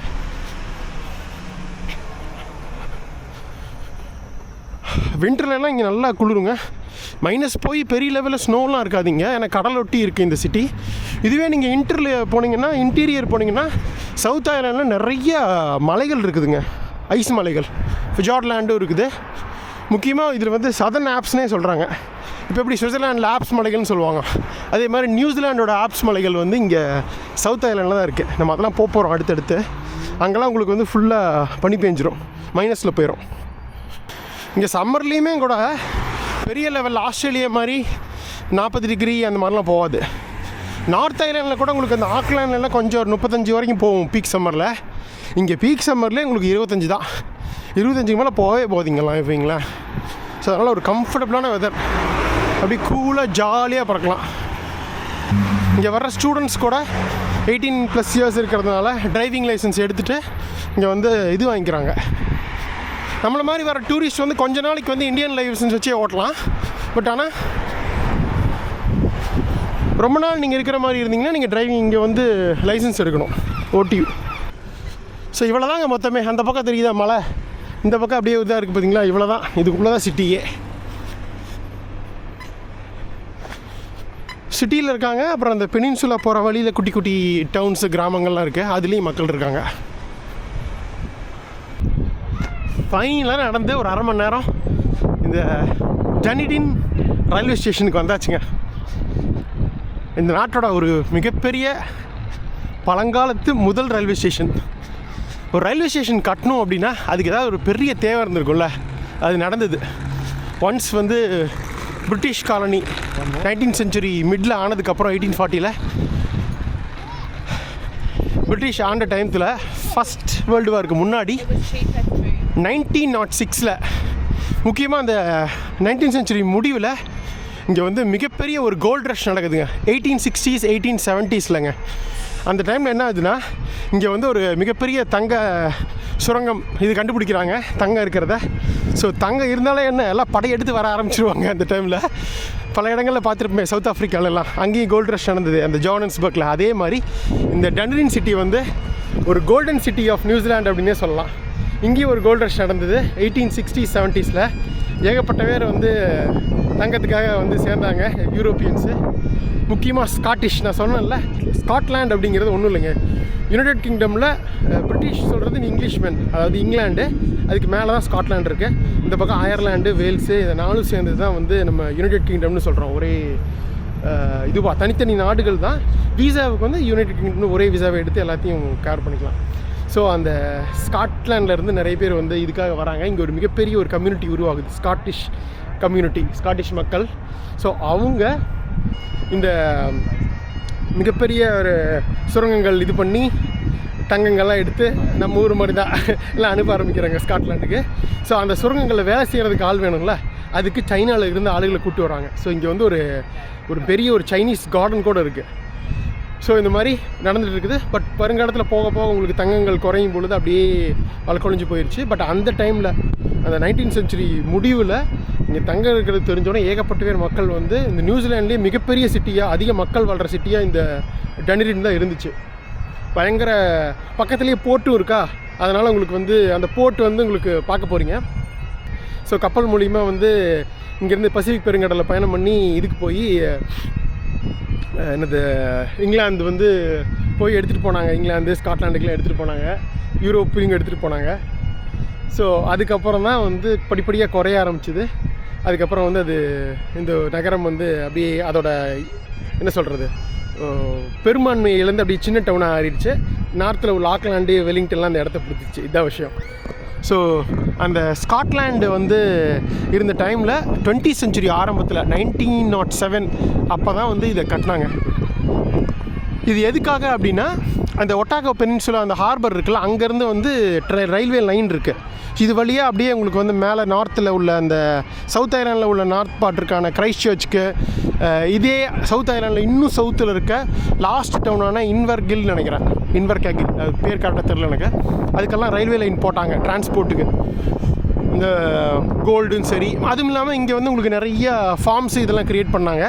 நிறைய உங்களுக்கு வந்து முக்கியமாக வந்து இந்த ஃபார்ம்ஸ்லாம் க்ரியேட் பண்ணாங்க, கேட்டில் ஃபார்ம்ஸ்லாம் க்ரியேட் பண்ணாங்க. முக்கியமாக நியூசிலாந்து கறி வந்து உலக பிரசித்தி பெற்றதுங்க. நியூசிலாந்து பால் ப்ராடக்ட்ஸு, நியூசிலாந்து கறியும் உலகத்திலேயே வந்து அதிகமாக பால் ஏற்றுமதி பண்ணுறது நியூசிலாண்டு தான். மில்க் ப்ராடக்ட்ஸ், பால் மட்டும் இல்லை, பால், வெண்ணெய், சீஸு இதெல்லாம். அதுவும் இல்லாமல் இந்த நாட்டோட ஆடு சரி மாடும் சரி அவ்வளவு லட்சக்கணக்கில் மேய்ஞ்சிட்ருக்கோம், கோடிக்கணக்கில் மேய்ஞ்சிட்ருக்கோம். சொன்னால் நம்ப மாட்டீங்க, இந்த நாட்டோட ஆடுகள் நம்பர் மட்டும் மனுஷங்க நம்பரோட 5 மடங்கு ஜாஸ்தி. கிட்டத்தட்ட 50 லட்சம் பேரா, 2.5 கோடி ஆடு இருக்குது அப்படின்னா பார்த்துக்கங்க. ஸோ இந்த நாட்டோட மிகப்பெரிய வருமானமே பால் பொருட்களும் கறி ஏற்றுமதியும் தான், ஆட்டுக்கறியும் மாட்டுக்கறியும். கொஞ்சம் கூட அவ்வளோ அழகாக பச்சை பசும் புல்வெளிகள் இருக்குது இந்த நாட்டில், முக்கியமாக சவுத் ஐலாண்டில் ஜாலியாக மேய்ஞ்சிட்ருக்குங்க. இந்த அடைச்சி வச்சு இந்த தீவனம் கொடுத்து அந்த வேலையே கிடையாது. நியூசிலாண்டை பொறுத்த வரைக்கும் ஃப்ரீ ரேஞ்ச் தான். அதோட கறி வந்து அவ்வளோ டேஸ்ட்டாக இருக்கும்னு சொல்லுவாங்க. அதனால தான் இந்த ஆடு மாடெல்லாம் வந்து கறி உலகம் ஃபுல்லாக ஏற்றுமதி ஆகுது. முக்கியமாக சைனாவுக்கு, ஆஸ்திரேலியாவுக்கு, அமெரிக்காவுக்கு, யூரோப்புக்கெல்லாம் வந்து ஏற்றுமதி ஆகுது. அதே மாதிரி பால் ப்ராடக்ட்ஸும் சரி. ஸோ அதுக்கெல்லாம் வந்து உங்களுக்கு ஒரு ட்ராக் வேணும்ல டிரான்ஸ்போர்ட் பண்ணுறதுக்கு. இங்கேருந்து அந்த இதுக்கு துறைமுகத்துக்கு எடுத்துகிட்டு போகிறது, துறைமுகத்துலேருந்து கப்பலில் எடுத்துகிட்டு போயிடுவாங்க. ஸோ அதுக்காக இந்த ரயில்வே ஸ்டேஷன் கட்டினாங்க. நல்லா இருக்கா ரயில்வே ஸ்டேஷன்? ஒரு வித்தியாசமான ஒரு பழங்காலத்து ரயில்வே ஸ்டேஷன் பார்த்த மாதிரி இருக்கும்னு வைங்களேன் உங்களுக்கு. நல்லா இருக்கா வியூவு? சூப்பராக அழகாக லான்ஸ்லாம் கட்டி எவ்வளோ இருக்கு பாருங்கள். ஒரு சின்ன குட்டி ஸ்கொயர் மாதிரி அழகாக இருக்குது. பூக்கள்லாம் எவ்வளோ அழகாக இருக்குது. அதோட நியூசிலாண்டுனால இது ஒரு இதுதாங்க. உலகத்திலேயே மிக அழகான நாடு அப்படின்னு பல்வேறு மக்களால் வந்து உறுதி செய்யப்பட்ட நாடு தான் இப்போ நம்ம இருக்கிற நியூசிலாண்டு. நீங்கள் சொல்லலாம் என்ன வேணாலும், சுவிட்சர்லாண்டு தான் வேர்ல்ட்ஸ் மோஸ்ட் பியூட்டிஃபுல் கண்ட்ரின்னு, நார்வேன்னு சொல்லலாம், சில பேர் ஐஸ்லாண்டை சொல்லுவாங்க. பட் எனக்கு தெரிஞ்சு அன்ஆர்கியூபலி வேர்ல்ட்ஸ் மோஸ்ட் பியூட்டிஃபுல் கண்ட்ரி இப்போ நம்ம இருக்கிற நம்மளோட 78வது நாடான நியூசிலாண்டு தாங்க. முக்கியமாக இந்த லாவெண்டர் கலரில் பூக்கள்லாம் ரொம்ப ஃபேமஸ். இங்கே ஃபார்ம்ஸ் எல்லாம் இருக்கும், லாவெண்டர் ஃபார்ம்ஸ்லாம் ஆஸ்திரேலியா, நியூசிலாண்டில் அழகாக இருக்குது. ஸோ இது என்ன தான் வந்து பிரிட்டிஷ் காலனியாக இருந்தால் கூட, இந்த ஊர் மட்டும், இந்த நாடு வந்து பிரிட்டிஷ் காலனியாக இருந்தால் கூட, இந்த ஊர் மட்டும் அதிகமாக ஸ்காட்டிஷ் மக்கள் தான் வந்து வாழ்ந்தாங்க. அந்த கோல்டு ரஷ் காரணமாக வந்ததுனால அப்படியே நீ தங்கிட்டாங்க. ஸோ அப்படியே கொஞ்சம் கொஞ்சமாக பார்த்திங்கன்னா இந்த நாட்டோட மக்கள் தொகையில் ஒரு 70% பேர் வந்து யூரோப்பியன்ஸ் தான். முக்கியமாக வந்து ஆங்கிலேயர்களும் ஸ்காட்லாந்துக்காரங்களும். அது தவிர சைனீஸ்காரங்க நிறைய இதுக்கு வந்தாங்கல்ல, அந்த கோல்டு ரஷ் சுரங்கங்களில் வேலை செய்கிறதுக்காக. ஸோ சைனீஸ் பாப்புலேஷன் இருக்காங்க. அது தவிர இந்த நாட்டோட பூர்வ குடிகளான மௌரி மக்கள் வந்து ஒரு 10 to 15% பேர் இருக்காங்க. அது தவிர இந்தியன்ஸு இவங்கெல்லாம் இருக்காங்க. இந்தியன்ஸு, ஃபிலிப்பினோஸ் இவங்கெல்லாம் வந்து இந்த வேலைக்காக வந்தவங்க. பட் முக்கியமாக உங்களுக்கு சொல்ல மறந்துட்டேன், நியூசிலாண்டுக்கும் பழங்கால தமிழருக்கும் ஒரு முக்கியமான தொடர்பு இருக்குது. தமிழ் பெல் கேள்விப்பட்டிருப்பீங்க. அதை பற்றின விஷயத்தை நான் இங்கே சொல்ல மாட்டேன். அது வந்து கிட்டத்தட்ட உங்களுக்கு நார்த் ஐலாண்டில் தான் இருக்குது, வெலிங்டன் பக்கத்தில். ஸோ அங்கே போகும்போது நம்ம விலாவரியாக அதை பற்றி பார்ப்போம். ஓகேவா? எப்படி சவுத் ஆஃப்ரிக்காவில் நம்ம தமிழர் தொடர்பு பார்த்த மாதிரி, ஃபிஜியில் பார்த்த மாதிரி இங்கே தமிழர்கள் இருக்காங்க. இதெல்லாம் வந்து புலம்பெயர்ந்த தமிழர் கிடையாது, மோஸ்ட்லி புலம்பெயர்ந்த தமிழர்களும் இருக்காங்க. ஸ்ரீலங்காவிலேருந்து வந்தவங்க இருக்காங்க, மலேசியன் தமிழ்ஸும் இருக்காங்க. பட் நம்ம தமிழர்கள் வந்து எல்லாம் வேலைக்காக வந்தவங்க, படிப்புக்காக வந்துட்டு அப்படியே வேலை சேர்ந்தவங்க அவங்களாவும் இருக்காங்க. பட் ஆனால் நான் சொல்கிறது பழங்கால, அதாவது ஒரு 10ஆம் நூற்றாண்டு கிடையாது, 13ஆம் நூற்றாண்டு தான் முதல் முறையாக வந்தாங்களா. அந்த டைமில் இவங்களுக்கும் சோழ பாண்டிய தமிழ் மன்னர்களுக்குமான ஒரு தொடர்பு இருக்குது. அங்கே போகும்போது உங்களுக்கு தெளிவாக சொல்கிறேன். ஓகேவா? ஸோ நியூசிலாண்டுக்கும் பழங்கால பண்டைய நம்ம தமிழ் நாகரிகத்துக்கும் ஒரு முக்கியமான தொடர்பு இருக்குது. தமிழ் பெல், அதை அங்கே போய் பார்ப்போம். ஓகேவா?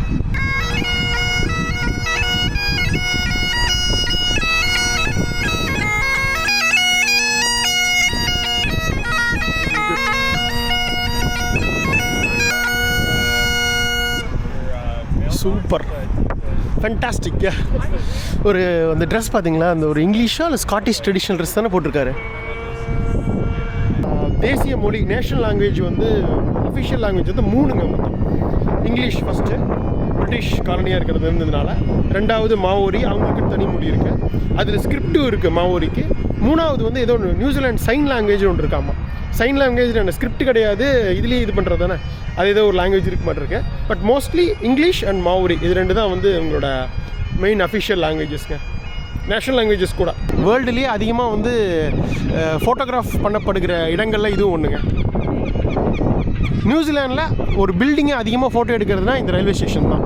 அவ்வளோ அழகாக இருக்குது இடமே, இதை பார்க்குறதுக்கு ஏதோ ஒரு பேலஸ் மாதிரி ஒரு ஃபீல். பிரிட்டிஷ் அந்த காலத்து பேலஸ்லாம் இருக்கும்ல, அதே மாதிரியே அந்த ஸ்டைல்லையே வந்து கட்டுமானம் பண்ணியிருக்காங்க. இதுவே ஒரு மியூசியமும் இருக்குது, கேலரிஸ் இதெல்லாம் இருக்குது. என்ன குமார் ட்ராக் போட்டாங்க, இதெல்லாம் ரன் ஆகலையா அப்படின்னு தானே கேட்குறீங்க? இல்லைங்க, இது படிப்படியாக இதோட தேவை குறைஞ்சதுனால என்ன ஆச்சுன்னா, இப்போ வந்து முதல்லலாம் வந்து பேசஞ்சர் ட்ரெயின்ஸே விட்டாங்க. அது இங்கேருந்து கிரைஸ்ட் சர்ச் போகிறதுக்கு, இந்த இன்வார்கில் போகிறது, இதுக்கு எல்லாத்துக்குமே.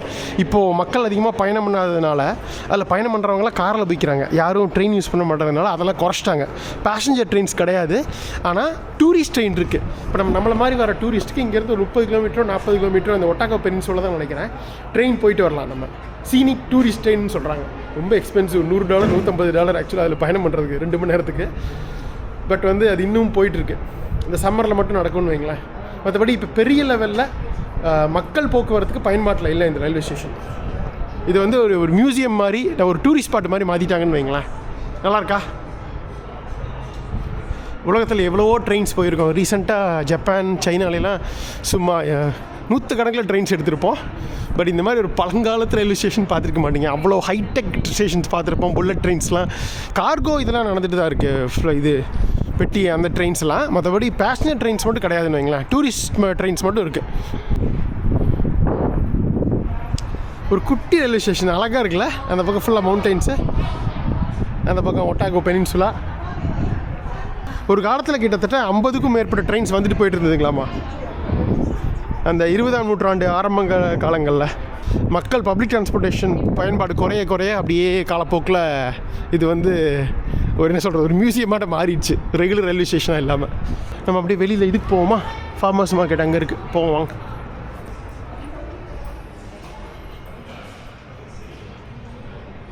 அருமையாக இருக்கு இடம். ஸோ இங்கே வந்து டிக்கெட்ஸ் அதெல்லாம் கொடுப்பாங்க.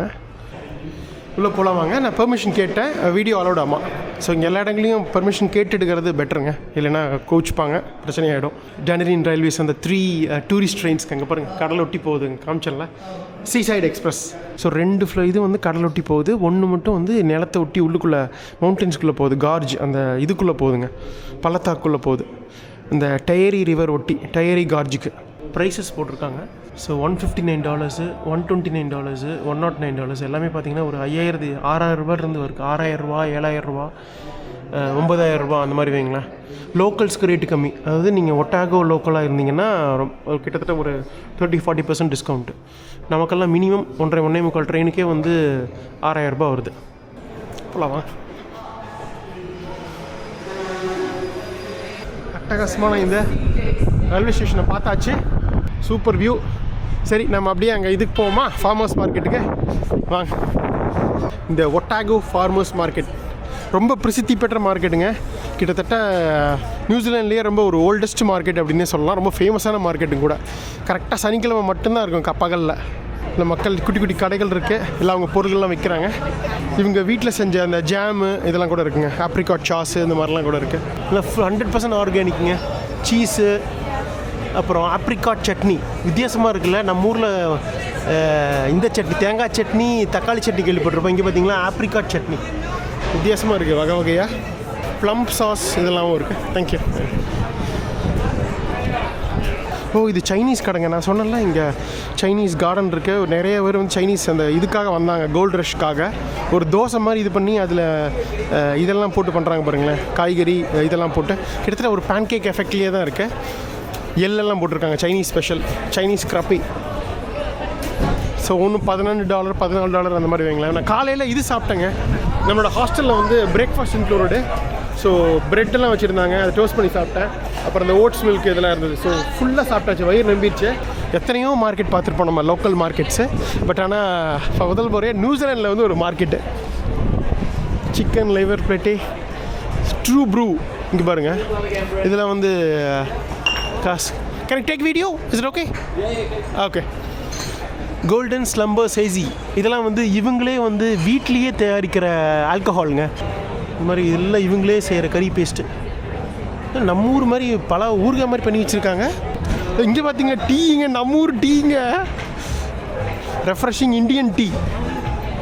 இங்கே பாருங்க நம்ம ஊர் மசாலா சாய் ப்ரிப்பேர் பண்ணிருக்காரு பாருங்க. Can I take video? Okay, thank you.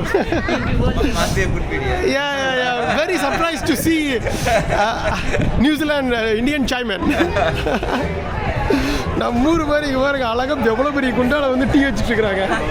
Masala Sai 250 ரூபாங்க ஒரு டீ. எப்படி செமல்ல?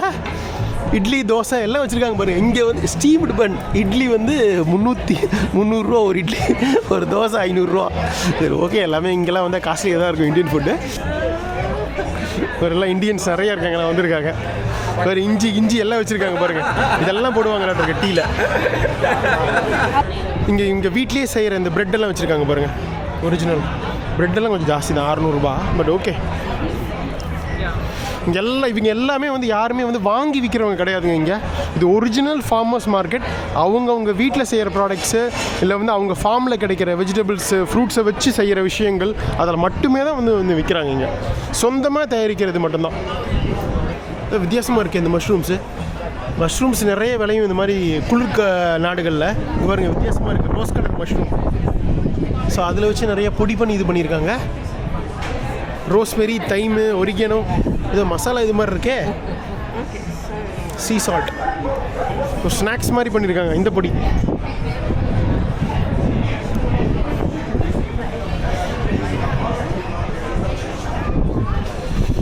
இங்கே ஏதோ பண்ணிகிட்ருக்காங்க. சீஸ் இருக்குங்க பாருங்க. நியூசிலாந்து வந்துட்டு சீஸை காட்டினா எப்படி? Can I take video? Is it okay? Yeah, thank you. இங்கே பாருங்க, சீஸில் நிறைய வகைகள் இருக்குது. இது ஒரு வகையான cheese. This is a Linda's Pass Brie de Meaux. This was what I was describing. ஓ, டேஸ்ட் கொடுப்பாங்களாட்டு இருக்குங்க. Small. Thank you. No worries. சாப்பிட்டு பார்த்தலாமா? நியூசிலாண்டோட சீஸ் முதல் முறையாக சாப்பிட்டு பார்க்க போகிறேன். நாங்கள் பட்டர் தான் சாப்பிட்டேன். இதில் ப்ரெட்டு அளவு இது சீஸ் நல்லா இருக்குங்க, செம்ம டேஸ்ட்டாக இருக்குது. அங்கே ஏதோ பண்ணுறாங்க பார்பிக்யூ மாதிரி, என்னன்னு தெரியலையே. What is he doing? Oh, grilled cheese. Great. Thank you. New Zealand மக்கள் ரொம்ப ஃப்ரெண்ட்லியான மக்கள். இப்போ நான் கேட்டேன் பார்த்தீங்களா, பர்மிஷன் கேட்டேன்னா எல்லோரும் ஓகே சொல்லிடுவாங்க, பிரச்சனையே கிடையாது. பாருங்க, எல்லாம் நான் சொன்னேன், நியூசிலாண்டில் பால் பொருள்கள், கறி தவிர இதுவுமே அதிகமாக வந்து ஏற்றுமதி ஆகுது. பழங்களில் முக்கியமாக கிவி பழம் பார்த்துருப்பீங்க. நம்ம ஊரில் வந்து சூப்பர் மார்க்கெட்டில் வச்சுருப்பாங்க அந்த கிவி பழம். கிவி வந்து பழத்துக்கும் வச்சுருக்காங்க பேர். அப்புறம் வந்து அந்த பறவை ஃப்ளைட்லெஸ் பேர்டு, பறக்காத பறவை, அதுக்கும் பேர் வச்சுருக்காங்க. அந்த நாட்டோட தேசிய பறவை. அவங்களையும் கிவிஸ்னு கூப்பிட்டுக்கிறாங்க. ஸோ கிவினா 3மே அடங்கும்: மக்கள், கிவி பறவை, கிவி பழம். ஸோ கிவி, ஆப்பிள், பியர்ஸ் இதெல்லாமே வந்து உங்களுக்கு ப்ளம்ஸு இதெல்லாமே நிறைய விளையுதுன்னு வைங்க. இதெல்லாம் ஏற்றுமதி ஆகுது உலகம் ஃபுல்லாக. ஆஸ்திரேலியா, யூரோப்பு, சைனா எல்லாமே. பாருங்கள், செர்ரி, லாப்பிங் செர்ரி. இது வந்து $20, $1000 கிலோ. ஓகே தான், $1000. நம்ம ஊரில் 300-400 வரும். பட் நம்ம ஊரில் இது இருக்கா? ஊட்டியில் தான் விளையும்னு நினைக்கிறேன், ஹில் ஸ்டேஷனில். பீச்செல்லாம் ஓகே, $600 தான் கிலோ. இது பார்த்தீங்களா ப்ளூபெரிஸ் ரொம்ப காஸ்ட்லிங்க நம்ம ஊர்லேயே. இது வந்து $500, 2 எடுத்து $600, சாரி $750. இது ஓகே தான், நம்ம ஊர்லேயே சின்ன பாக்கெட் இப்போலாம் $300 ப்ளூபெரி, செம காஸ்ட்லி. Organic green kgs. என்னங்க இந்த பழமே வித்தியாசமாக இருக்குது. ஃப்ரீ டேஸ்டிங் பாருங்கள், வேணால் சாப்பிட்டுக்கலாம். சாப்பிட்டு பார்க்கலாமா? இது க்ரீன் கேஜஸ் புதுசாக இருக்கே. ப்ளம்ஸ் தான், ப்ளம்ஸே க்ரீன் ப்ளம்ஸ் இருந்து எப்படி இருக்கும் அந்த மாதிரி இருக்குது. இங்கே பார்த்தீங்களா, கொத்தமல்லி, புதினா, துளசி அதெல்லாம் இருக்குது பாருங்கள். பார்ஸ்லே. தைவானீஸ் ஸ்டீம்டு பன். தைவான் தாங்க இந்த மாவோரியோட பிறப்பிடமே. முதல் முறையாக பாலினீஷியன்ஸ் தைவானில் இருந்து தானே வந்தாங்க 3000 வருஷம் முன்னாடி பாலினீஷியா வழியாக இந்த பாலினீஷியாவுக்கு. அதனால் ஒரு நீண்ட பழங்கால தொடர்பு. அதுக்கப்புறம் தான் இங்கேயே வந்தாங்க நியூசிலாண்டுக்கு இந்த மாவோரி பாலினீஷியன் மக்கள். ஸோ தைவானீஸ் பன் விற்கிறதுல ஆச்சரியம் இல்லை. பிரைஸ்டு பீஃப் எல்லாம் $8ங்க. எல்லாம் ஓகே தான். $8 நியூசிலாண்டில் வந்து ஒரு மீல் $8 சாப்பிட்டீங்கன்னா நீங்கள் நல்ல ப்ரைஸை சாப்பிட்டீங்கன்னு அர்த்தம். $400. ஓரளவுக்கு ஒரு $500 லோக்கல் கடையில் சின்ன ஃபுட் ஏதாவது ஒரு ஸ்நாக் மாதிரி சாப்பிட்றலாங்க. அதாவது ஒரு ரோலோ இல்லை இந்த மாதிரி ஒரு இதுவோ பர்கரோ இதெல்லாமே ஒரு $10 ரேஞ்சுன்னு வைங்களேன். $500 ரேஞ்சில் சாப்பிட்றலாம், $8 to $10. பை ரொம்ப ஃபேமஸுங்க நியூசிலாண்டில். ஏன்னா பஃப்ஸ் மாதிரி பைக்குள்ளே வந்து vegetables, different kind of meats, fish எல்லாம் வச்சு பயின்றாங்க. இது பாருங்க, பஃப்ஸ் மாதிரி தான். இந்த பையெல்லாம் அரௌண்டு $6, $7, $8 அந்த ரேஞ்சு வரும்னு வைங்களேன். சில ஃப்ரூட்ஸ் எல்லாம் சீப்பாக இருக்குது, சிலதெல்லாம் எக்ஸ்பென்சிவாக இருக்குது. இங்கே பாருங்கள், ஆப்பிள்லாம் செம சீப்புங்க. நம்ம ஊரோட சீப்புங்க, சத்தியமாக எதிர்பார்க்கலங்க. சூப்பராக இருக்குது ஆப்பிள்ஸு. நியூசிலாண்ட் ஆப்பிள்ஸ் நம்ம ஊரில் வரும் தெரியுங்களா, போட்டு $300 $350 கிலோன்னு விற்பாங்க. இங்கே பாருங்கள், 3.5 எவ்வளோ, $170 கிலோ. இது இங்கே இந்த மாதிரி ஆப்பிள் நம்ம ஊருக்கு வரும்போது $350 $400 பண்ணிடுவாங்கன்னு வைங்களேன். டபுள் ரேட் ஆகிடும், டிரான்ஸ்போர்ட்லாம் போயும். டிஃப்ரெண்ட் கைண்ட் ஆஃப் சாசேஜ், அந்த கறியை அரைச்சி இது பண்ணுவாங்கள்ல, ஸோ அதெல்லாம் பண்ணியிருக்காங்க பாருங்கள். இவங்களாம் ஃபார்ம் வச்சுருப்பாங்கள்ல, ஸோ அதிலெல்லாம் வந்து இது பண்ணிட்டு வர்றது. இந்த கொத்துக்கறி, அப்புறம் இந்த போர்க்கோட இது ஸ்லைசஸ்ஸு, பீஃபு எல்லாமே இது பண்ணுறாங்கன்னு வைங்களேன். மெயினாக வந்து லேம்பும் ஆடும் மாடும் சாப்பிட்றாங்க. போர்க் ஓரளவுக்கு கொஞ்சமாக சாப்பிட்றாங்க. சீ ஃபுட்டு, நியூசிலாண்ட்னாலே சீ ஃபுட்டு தான் ஃபேமஸ். இங்கே பாருங்கள், எங்கடா இன்னும் மீனை பார்க்கலன்னு பார்த்தேன். லைவாக வந்து மீனை பார்த்துட்டோம். எவ்வளோ பெரிய மீன்! இது ஒரு ஸ்லைஸ் பண்ணி வச்சுருக்காங்க. Monk fillets. இதில் இருந்தாங்க அந்த இது போடுவாங்க, ரொம்ப ஃபேமஸ் நியூசிலாண்ட், ஆஸ்திரேலியாவில் ஃபிஷ் அண்ட் சிப்ஸ்ன்னு சொல்லுவாங்கள்ல. அப்படியே அந்த மாவில் தடவி பேட்டரில் அப்படியே எண்ணெயில் பொரிச்சு எடுப்பாங்க. சும்மா முருவலாக வந்து பஜ்ஜி மாதிரி சூப்பராக இருக்கும். பாருங்கள், சால்மன்ஸு. ஓ, திஸ் ஒன் இஸ் $20. 20. ஓகே, பரவாயில்லைங்க. 20னா எவ்வளோங்க? 1100 ஏங்க. நம்ம ஊர்லேயும் இந்த 1100 கிடைக்காதுங்க. இது 2 கிலோ வருங்க மீன். 2 கிலோ மீன் 1100. பரவாயில்லைங்க, பரவாயில்ல. மீன்லாம் ஒரு நார்மல் ரேட்டு தான். நான் எக்ஸ்பெக்ட் பண்ணல $1000 கிடைக்கும்னு. ஆல்மோஸ்ட் நம்ம ஊர் ரேட்டு தான். இங்கே வந்து இது தாங்க ஜாஸ்தி. பொருள்கள் கூட ஓரளவுக்கு சீப்பாக வாங்கிடலாம் சூப்பர் மார்க்கெட்டில் இங்கே. பட் மெயினாக காஸ்ட் எதுவும் அதிகம்னா லேபர் காஸ்ட் அதிகம். ஸோ அதனால தான் நம்ம ரெஸ்டாரண்ட்டில் இதில் போய் சாப்பிடும் பொழுது அவங்களுக்கு சார்ஜஸ் அதிகம். அப்படிங்கிறதுனால இங்கே வந்து வேர்ல்டுலேயே முதல் முறையாக மினிமம் வேஜ் கொண்டு வந்தது நியூசிலாண்டில் தாங்க. 1 மணி நேரத்துக்கு இப்போ நான் வந்து கேள்விப்படும் போது 1 மணி நேரத்துக்கு $20 நியூசிலாண்ட் டாலர். நம்ம $1000 தான் மினிமம் பே எங்கேனாலும் சரி. அதனால் லேபர் காஸ்ட் அதிகமாக இருக்கிறதுனால உங்களுக்கு ஃபைனல் பொருள்களோட விலை ஜாஸ்தி ஆகிடுது, சாப்பிட்ற பொருள். ஸோ நீங்களே வாங்கி வீட்டில் செஞ்சால் இல்லை ஹாஸ்டலில் நம்ம சமைச்சு சாப்பிட்டாலும் ஓரளவுக்கு பட்ஜெட்டில் பண்ண முடியும். ரொம்ப எக்ஸ்பென்சிவ் ஆகாது, ரொம்ப சீப்பாகவும் இருக்காதுன்னு வைங்களேன். ஸோ அட்டகாசமான இதுங்க டர்னிப். $3 இது பண்ணி வச்சுருக்காங்க $150. ஸோ இதெல்லாம் ஒரு சீஸ் கடை. வித்தியாசமாக கலர்டு சீஸ் எல்லாம் பார்க்கலாம் நீங்கள் இந்த மாதிரி. Can I take video? Thank you. இது பாருங்க, yellow, green, கலர்ஃபுல்லாக இருக்குது சீஸ்.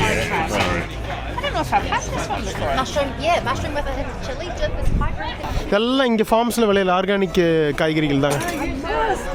இதெல்லாம் ராப்ஸ். இதெல்லாம் இந்த கடை மிடில் ஈஸ்டர்ன் ஃபுட்டு. நம்ம ஷவர்மா மாதிரி வைங்களேன்.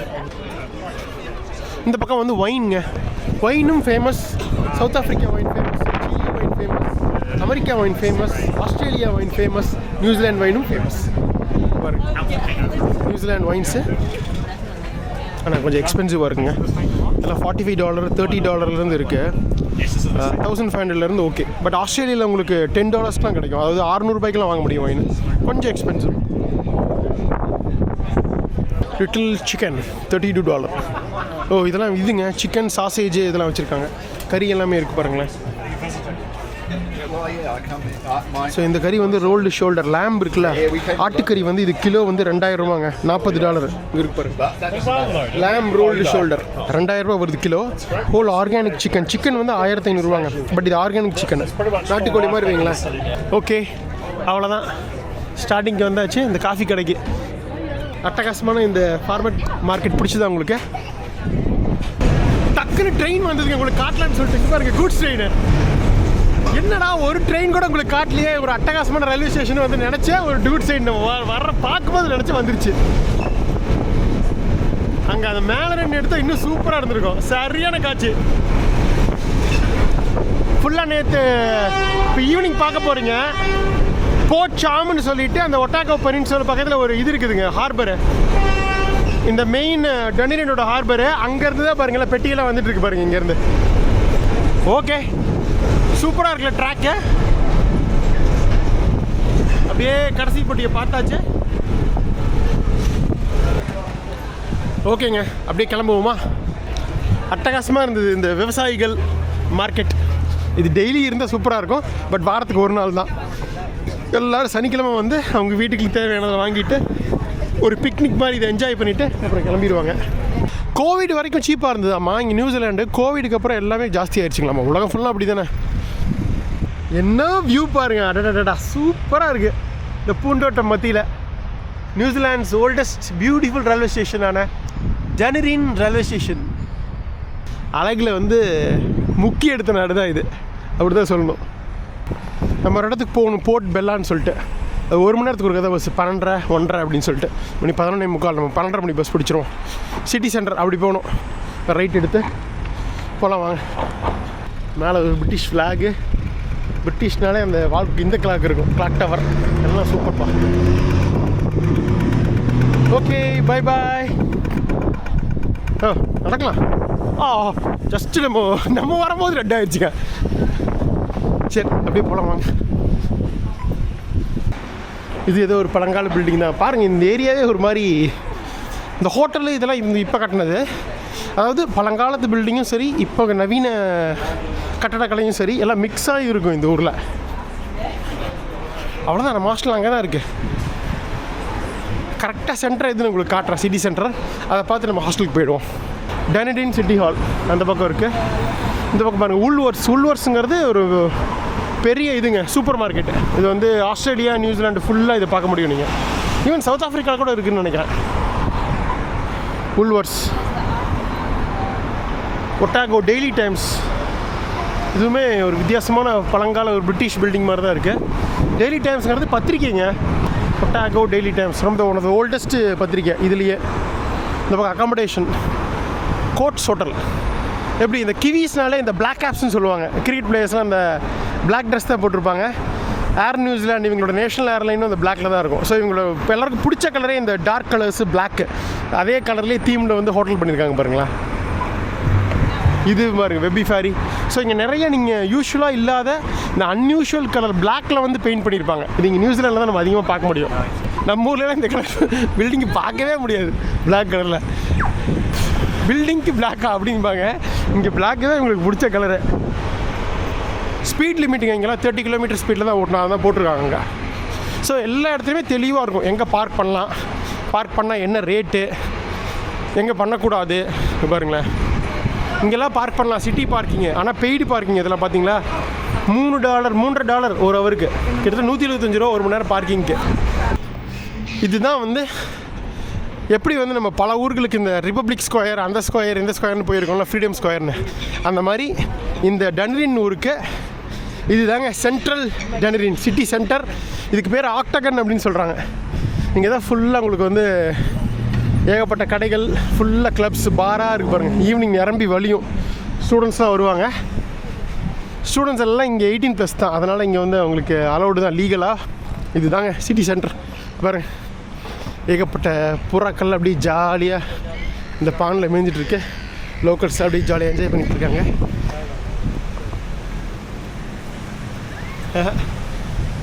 புறாக்கள் கிடையாது, இதெல்லாம் சீகல்ஸு. நல்லா இருக்கு பாருங்கள், அழகாக இருக்குது.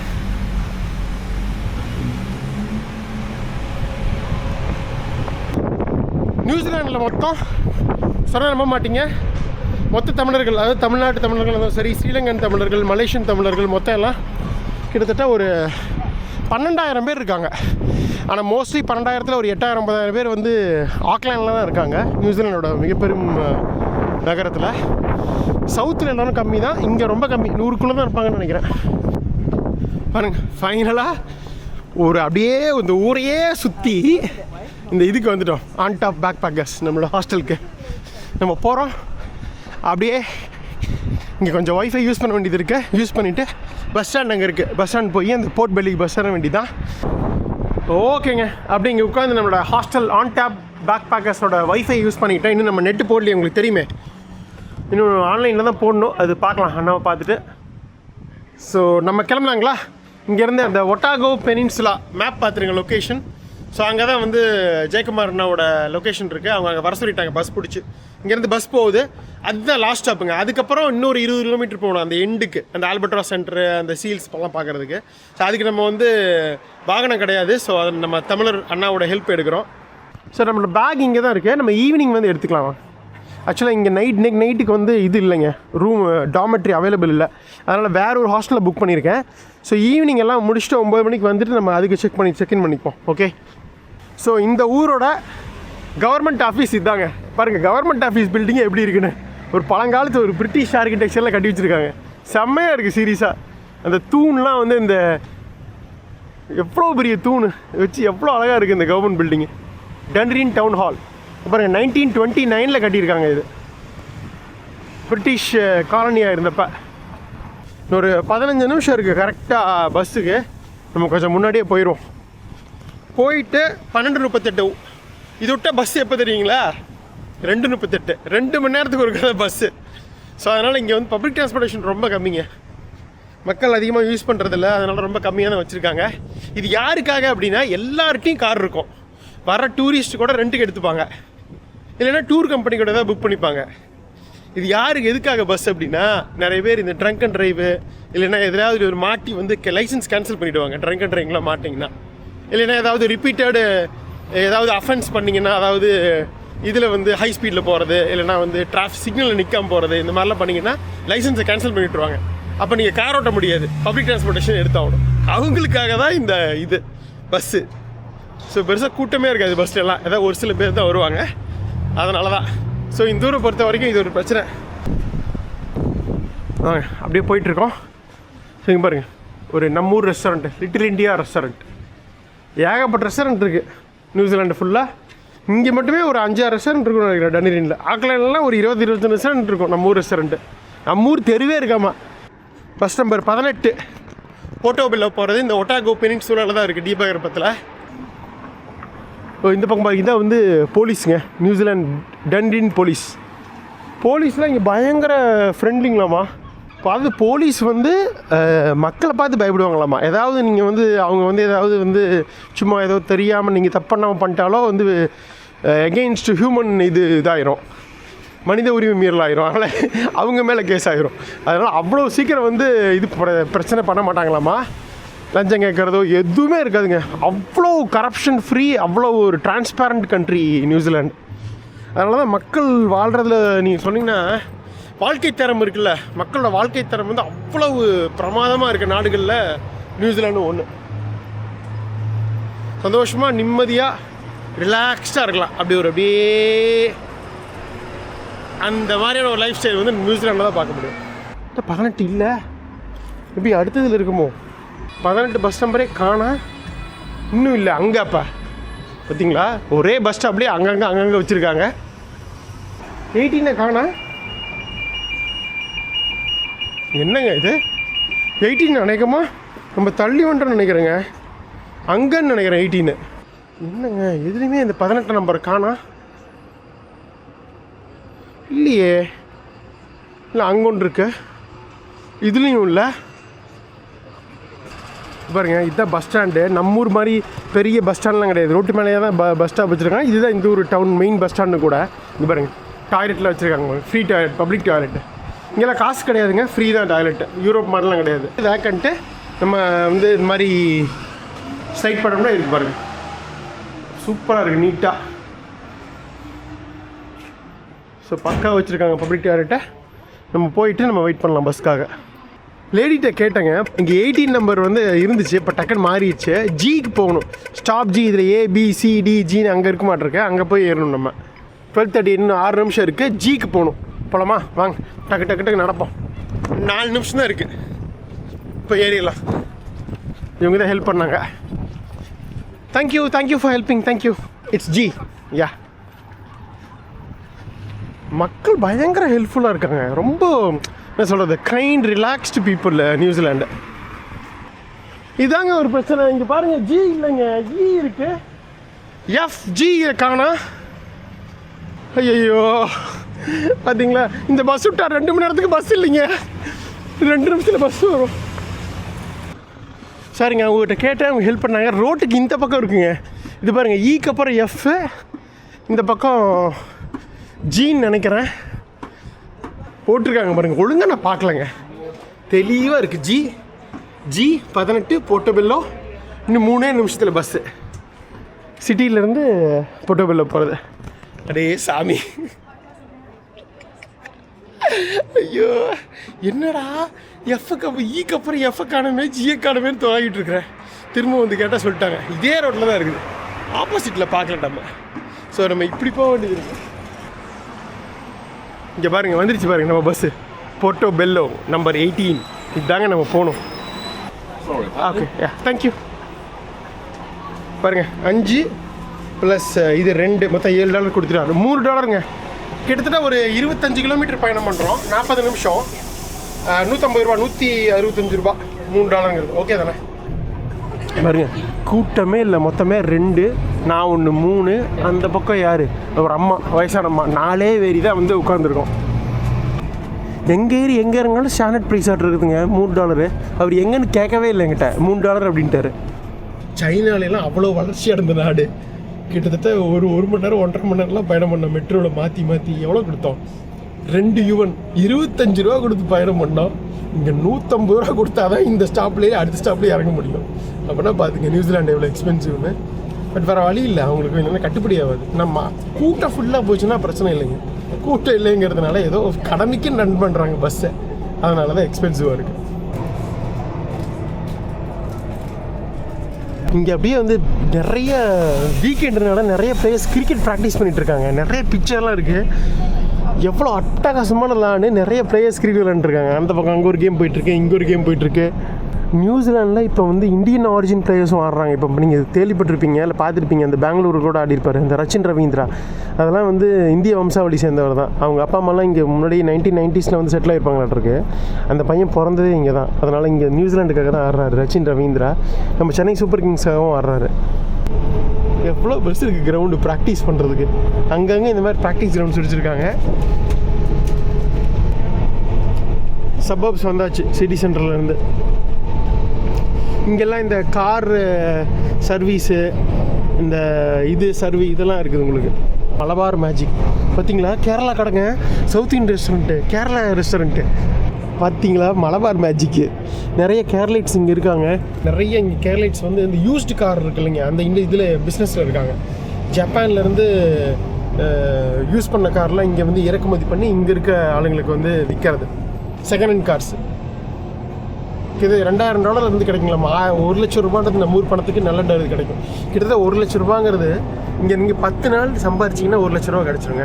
அது மினிமம் சேலரி பார்த்தீங்கன்னா 20 நியூசிலாண்ட் டாலர். அது எந்த வேலை செஞ்சாலும் மினிமம் சேலரி நியூசிலாண்டில். ஸோ 10 மணி நேரம் ஒரு நாளைக்கு வேலை செஞ்சிங்கன்னா $200 கிடச்சிரும். 10 நாள் வேலை செஞ்சிங்கன்னா $2000 கிடச்சிரும். நீங்கள் ஒரு கார் வாங்கிடலாம். ஸோ இங்கே எல்லாருனாலையும் கார் வாங்க முடியும். ஸோ யோசிச்சு பாருங்கள், இந்தியாவில் எல்லாருமே எந்த வேலை செஞ்சாலும் 1 மாத சம்பளத்தில் ஒரு கார் வாங்க முடியும்னா எல்லாருமே வாங்கிடுவாங்கல்ல, சொல்லுங்கள். ஸோ அவ்வளோ ஈஸி. இங்கே கார் வாங்குறது. ஸோ அது பிரச்சனை கிடையாது. ஸோ அதனால தான் பஸ்ஸு கம்மியாக இருக்குது, எல்லார்ட்டையும் கார் இருக்கிறதுனால. ஸோ நம்மளை மாதிரி வர டூரிஸ்ட்டு வேறு வழியே இல்லை, பப்ளிக் டிரான்ஸ்போர்ட்டேஷன் யூஸ் பண்ணி எல்லாத்தையும் கவர் பண்ண முடியாது, ரெண்டல் கார் எடுத்தே ஆகணும். இல்லைனா நம்ம தமிழர்கள் மாதிரி ஹெல்ப் பண்ணி அவங்க காரில் வந்து பயணம் பண்ண வேண்டியதாக இருக்கும். ஸோ முதல் முறையாக ஒட்டாகோ பெனின்சுலாக்குள்ளே என்ட்ராக போகிறோம். அங்கே பாருங்கள், கடலை ஒட்டி பயணம் பண்ண போகிறோம். செம்மையாக இருக்குது. ஐயோ, கடல் பாருங்கள், இந்த பசிபிக் பெருங்கடல் உள்ள ஆள் எவ்வளோ தூரம் உள்ளே வந்திருக்கு தெரியுங்களா? பயங்கரமான ஒரு தீபகற்பமுங்க இது. பாருங்கள், இதுதான் அந்த பக்கம் தான் அந்த சிட்டி சென்டர், அங்கேருந்து நம்ம வந்திருக்கோம். ஸோ இது அப்படியே இந்த கடல் வந்து உள்ளுக்குள்ளே இவ்வளோ தூரம் வந்திருக்கு, கிட்டத்தட்ட ஒரு 30-40 கிலோமீட்டர் பக்கம் வந்திருக்குங்க.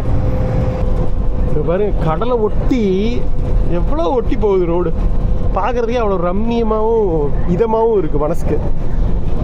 ஸோ நம்ம இதை ஒட்டியே தான் வந்து பயணம் பண்ண போகிறோம், போர்ட் பெட்டோ பெல்லோ வரைக்கும்.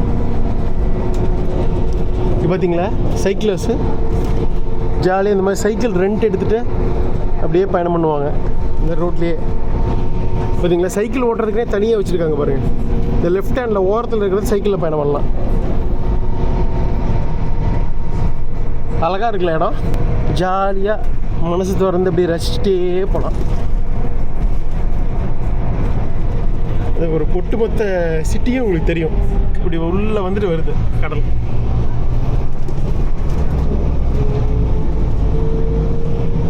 அங்கங்கே இந்த மாதிரி கட்டி விட்ருக்காங்க, மக்கள் உட்காந்து ரிலாக்ஸ் பண்ணுறதுக்காக டேபிள்லாம் போட்டு. இன்னொன்று சொல்ல மறந்துட்டேன், நியூசிலாண்டோட முக்கியமான ஏற்றுமதியில் பால் பொருட்கள், கறி வகைகள் தவிர, பழங்கள் தவிர இன்னொரு முக்கியமாக இருக்கிறது உட்டுங்க. இங்கே நிறைய வந்து மரங்கள் இருக்குது. இந்த மரங்கள், அந்த உட்டெல்லாம் வந்து உங்களுக்கு மரக்கட்டைகள்லாம் வந்து ஏற்றுமதி பண்ணுறாங்க. இது உங்களுக்கு ஒரு முக்கியமான இது ஏற்றுமதி. இது தவிர டூரிசம். ஒட்டாகோ பெனின்சுலாக்குள்ள என்ட்ரு ஆகிட்டு போயிட்டுருக்கோம். அப்படியே கடலை ஒட்டியே போச்சுன்னா பாதி தூரத்தில் இது இருக்குதுங்க, போர்ட்டோபெல்லோ ஒரு முக்கிய சின்ன டவுனு. அதுக்கப்புறம் கடைசி வரைக்கும் அந்த கடல் வந்து பெனின்சுலா முடிகிற இடம் இருக்குது பார்த்தீங்களா, உள்ளே வர்றது பெருங்கடல் வந்து இந்த இதுக்குள்ளே வர்றது, பேக்குள்ளே, அந்த இடம் வரைக்கும் நம்ம போகணுன்னா காரில் தான் போய் ஆகணும். இப்போ நம்ம அண்ணா கூட அடுத்த எபிசோடில் பார்க்க போகிறோம். ஸோ நியூசிலாண்டில் இது வந்து அலைச்சருக்கு ரொம்ப ஃபேமஸ். பீச்சஸ் நிறையா இருக்குது, இந்த மாதிரி சர்ஃபிங் கேபிட்டல், நிறைய பறவைகள் இருக்கிறதுனால வைல்ட் லைஃப் கேபிட்டல், இந்த மாதிரி நிறைய பிரசித்தி பெற்ற ஊருங்க இந்த டெனரின்னு. ஒரு குட்டி சிட்டி தான், ஆனால் அவ்வளோ அழகான ஊர். ஸோ அதனால தான் வந்து நான் சவுத்துலேருந்து நார்த்துக்கு போகணும் அப்படிங்கிறதுக்காக தான் இந்த ஊருக்கு பிளான் பண்ணது. ஃப்ளைட்டும் சீப்பாக கிடச்சிது, இந்த ஊர் ரொம்ப பிடிச்சது சர்ச் பண்ணி பார்த்ததில், அதனால தான் இதை பிளான் பண்ணேன். ஸ்டார்டிங்கு வந்து நியூசிலாண்டில் இங்கே ஆரம்பிக்கணும் அப்படிங்கிறதுக்காக. இந்த மாதிரி மிக அழகான இயற்கை காட்சிகளை நம்ம நியூசிலாண்டில் தாங்க பார்க்க முடியும். எவ்வளோ க்ளோஸாக பயணிக்கிற பாருங்க கடலை ஒட்டி. நான் ஆஸ்திரேலியாவில் போயிருக்கேன், அந்த கிரேட் ஓஷன் ரோடு மெல்போர்ன் பக்கத்தில் இருக்குது, அது கூட இவ்வளோ க்ளோஸாக பயணிக்க மாட்டோம். வளைஞ்சு போகுது பாருங்கள் இந்த பெனின்சுலா. கடல் பாருங்கள் எப்படி உள்ளே வந்திருக்கு அப்படின்னு சொல்லிட்டு. எல்லாம் இந்த நிலமைப்பு தான் காரணம். பல மில்லியன் வருடங்களுக்கு முன்னாடி ஒரு எரிமலை வெடிப்பினால் உருவான இந்த இடம், இந்த பேஸ் டெனரின் வந்து.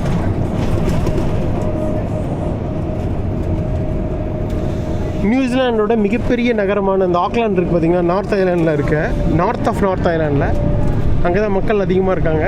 அது வந்து முழு நகரமே வந்து இதில் உருவானது தான், எரிமலை வெடிப்பினால் உருவானது தான். ஸோ நிறைய அங்கே இதில் நம்ம பார்க்கலாம், ஹாட் ஸ்ப்ரிங்லாம் பார்க்கலாம்.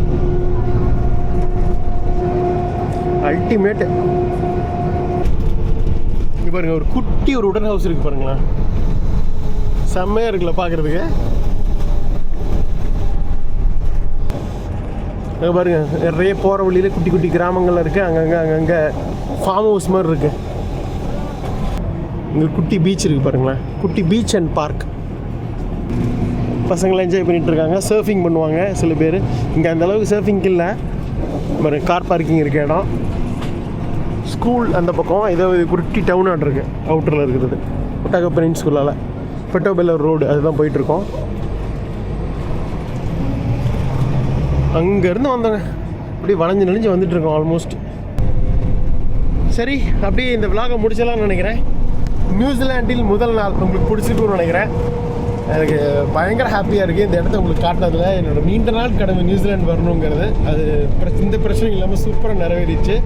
அடுத்த 18 நாட்கள் சூப்பராக வந்து எக்ஸ்ப்ளோர் பண்ண போகிறோம். இங்கே சவுத்தில் ஆரம்பிக்கிற டெனரினில் ஆரம்பிக்கிற பயணம் ஆக்லாண்டில் நார்த்தில் உள்ளது போய் தான் முடிய போகுது. கிட்டத்தட்ட ஒரு 18 நாட்கள் எல்லாத்தையும் கவர் பண்ண போகிறோம். ஸோ மொத்த நியூசிலாண்டையும் அழகையும் அள்ளிட்டு வர போகிறேன் இந்த சீசனில். ஸோ தொடர்ந்து பாருங்கள், மறக்காமல் லைக் பண்ணுங்கள். யார் அந்த நம்ம சப்ஸ்கிரைபர் தமிழர், யார் அந்த கௌதம் அண்ணா, அவங்களோட தம்பி ஜெயக்குமார்னா எல்லாமே நான் இறங்கிட்டு அடுத்த எபிசோடில் நம்ம வந்து கன்டினியூ பண்ணுவோம். இந்த நியூசிலாந்து பற்றின தகவல்களை, டென்ரின் பற்றின தகவல்களை ரத்ன சிங்கமாக பார்த்தாச்சு. முக்கியமாக அந்த பால்வின் ஸ்ட்ரீட் இருக்குல்ல, அந்த வேர்ல்டு ஸ்டீப்பர் ஸ்ட்ரீட், அது ஒட்டாகோ யூனிவர்சிட்டி மற்றும் இந்த ஒட்டாகோ பெனின்சுலா, டனல் பீச்சு, இது எல்லாமே அடுத்த எபிசோடில் சூப்பராக டீப்பாக எக்ஸ்ப்ளோர் பண்ணுவோம். சரிங்களா, பார்க்கலாங்க. சரிங்களா, ஸோ வேறு என்ன சொல்கிறதுக்கு இல்லை, மறக்காமல் லைக் பண்ணிட்டு பாருங்கள், உங்கள் ஃப்ரெண்ட்ஸ் எல்லாருக்கும் ஷேர் பண்ணிட்டு பாருங்கள். நம்மளோட ராண்ட் ரியல் கண்டென்ட் உங்களுக்கு பிடிச்சா மட்டும் சப்ஸ்கிரைப் பண்ணுங்கள். வேறு ஒன்றும் சொல்கிறதுக்கு இல்லை. இந்த பிரமாதமான நியூசிலாந்து பயணம் சிறப்பாக ஆரம்பிச்சிருக்கு. இந்த அழகை ரசிச்சுக்கிட்டே இந்த விலாகை முடிச்சிடலாங்க. பார்க்கலாங்க. நன்றி, பாய். பல சர்ப்ரைசஸ் அடுத்த விலாகில் வெயிட்டிங்கில் இருக்குது. தொடர்ந்து பாருங்கள். பாய்.